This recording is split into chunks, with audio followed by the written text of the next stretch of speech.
আমি কেমন আছি কেউ কখনো জিজ্ঞেস করে না। রান্না করছি, ঘর গোছাচ্ছি, হাসছি, কিন্তু এই হাসির আড়ালে আমার কান্না জমে আছে। একদিন আমিও স্বপ্ন দেখতাম কেউ পাশে থাকবে, রাতে মাথায় হাত বুলিয়ে বলবে, তুমি অনেক কষ্ট করো তাই না? কিন্তু না, আমার কপালে সে শুধু দায়িত্ব, অবহেলা আর নিঃশব্দ কান্নাই জুটেছে।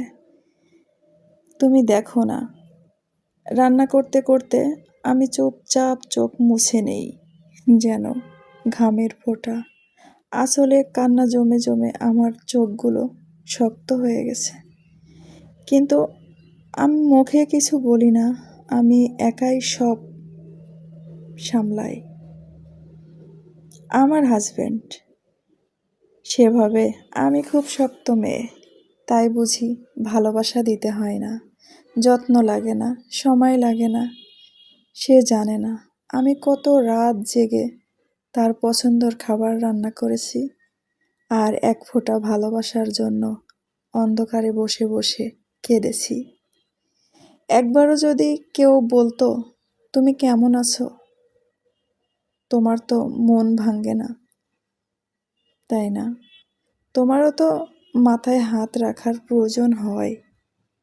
আমি হয়তো ভেঙে পড়ে কাঁদতাম, তারপর একটু হালকা লাগতো। তুমি জানো, এই ঘর, এই রান্না, এই দায়িত্ব, এগুলো আমার জীবন।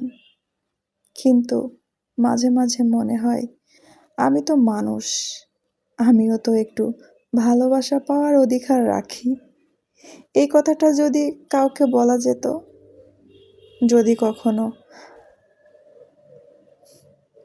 আমার গল্প শুনে কারো চোখে পানি আসে, তবে বুঝে নিও এই মেয়েটা শুধু রান্না করে না, সে প্রতিদিন বুকের ভিতরে একটা যুদ্ধ চালায়, কাউকে না জানিয়ে, কাউকে না কাঁদিয়ে। তোমার আশেপাশে এমন কেউ থাকলে একবার জিজ্ঞেস করো, তুমি ঠিক আছো তো? কারণ সব মেয়ের মুখে হাসি মানেই মন ভালো থাকা না। তো কেমন লাগলো আমার এই গল্পটা? অবশ্যই আমার ভাইয়ারা, আপুরা, যে যেখান থেকে দেখছেন, আমার রান্নার ভিডিওর সাথে সাথে আমার গল্পটা শুনছেন, আমার রান্নাটা কেমন হয়েছে আর আমার গল্পটা কেমন, অবশ্যই আপনারা কমেন্টে জানাবেন।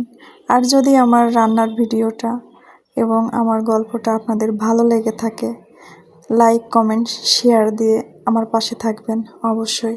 আমার সকল ভাই বোন বন্ধুরা, সবার জন্য আমার অন্তরের অন্তরস্থল থেকে ভালোবাসা ও দোয়া রইল।